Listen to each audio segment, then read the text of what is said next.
Okay, the old studio stopped functioning for some reason.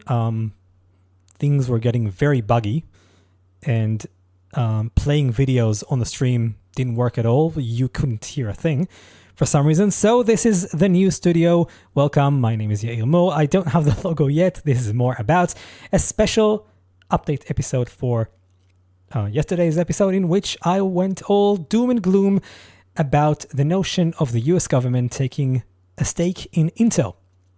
And lo and behold, hours later, it happened. The government and Intel officially announced the government was taking a part in Intel. So why am I smiling?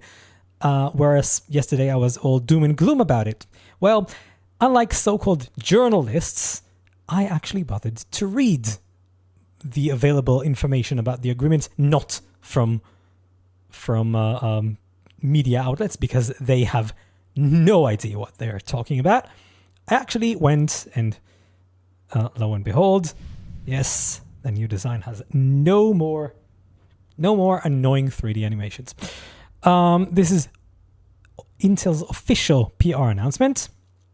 Intel and Trump administration reached historic agreement to accelerate American technology and manufacturing leadership. Blah blah blah.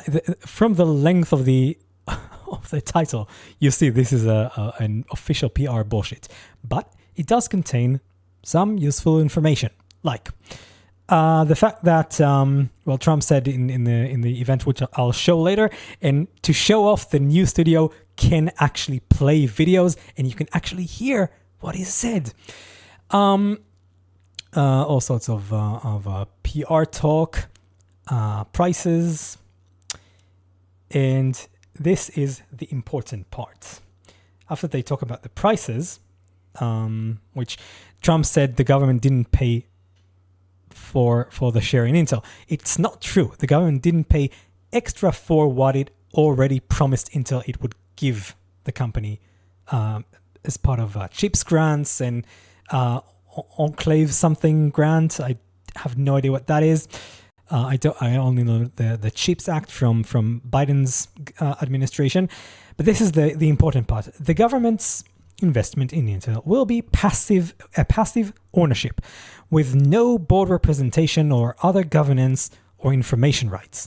The government also agrees to vote with the company's board of directors on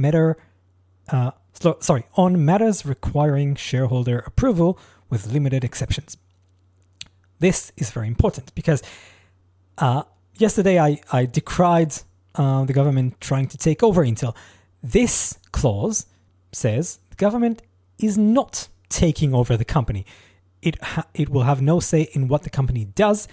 It will only earn money if the company earns money, and it will have an incentive to incentivize other companies, which is also not very democratic, but let's leave that behind for another episode, to incentivize others to do business with the company.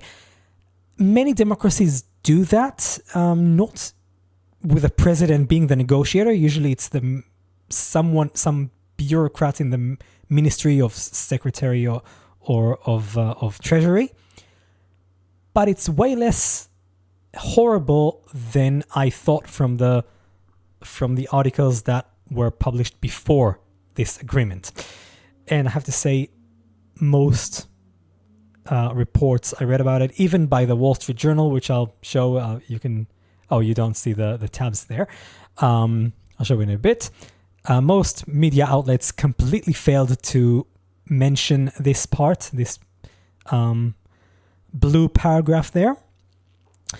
The only outlet I saw who did mention it was the Register, which is, by the way, if you follow tech news, follow the Register. They are the most believable source online for tech news. Also the funniest. They have brilliant headlines.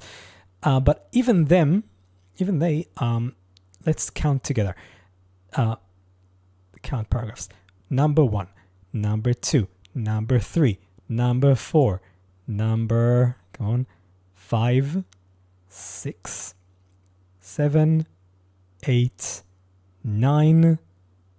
Then you have the links for other articles on the website. And then in number 10, you have the government. Sorry, I'll mark the part. The government won't have a seat on the board and has said it will back the current government with limited exceptions. I didn't see this anywhere else. So big note to the rest of the US media. Another thing I wanted to add, Wall Street Journal, which used to be the capitalist newspaper, and this article is absolutely not supportive of capitalism in any way. That I think they even at some point quotes Bernie Sanders as supporting the government taking part in Intel. But what I wanted to show, only to prove videos work now, is this. There have been reports that you're considering taking a stake in Intel.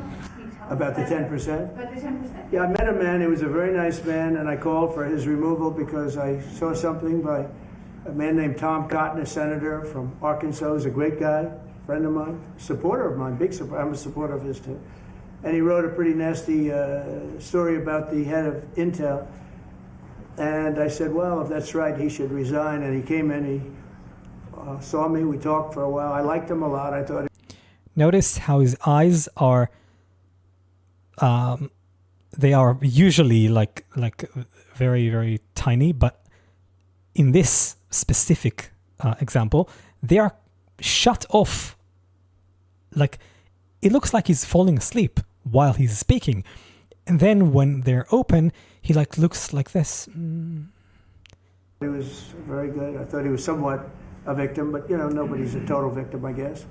And he looks down, he I looks said, up. you know what? I think the United States should be given 10% of Intel. And he said, I would consider that. I said, well, I'd like you to do that because Intel has been left behind, as you know, compared to Jensen and some of our friends, NVIDIA. Come on. Some of the people and the people in, because Intel should have never been. Intel was the biggest, most powerful chip company in the world. And then they started leaving. And they started going to foreign countries, in particular Taiwan. And if we had a president that would have said, okay, you can go to Taiwan, but we're going to put a 100% tariff or a 200 or 300 or a 500% tariff, anybody that sells into the United States has to pay. See how you woke up? Does this remind you of anyone? Joe Biden 2-3 years ago? This is the same thing happening.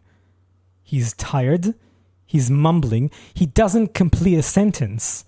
He just moves from one subject to another. He started saying they were the biggest company, and then they moved to Taiwan. Who moved to Taiwan? It's absolute nonsense. There is no logic in this sentence, in this whole speech. I think if you love your president, you should watch him very closely in the upcoming months, because I think is either not sleeping enough or starting to walk the way of Joe Biden.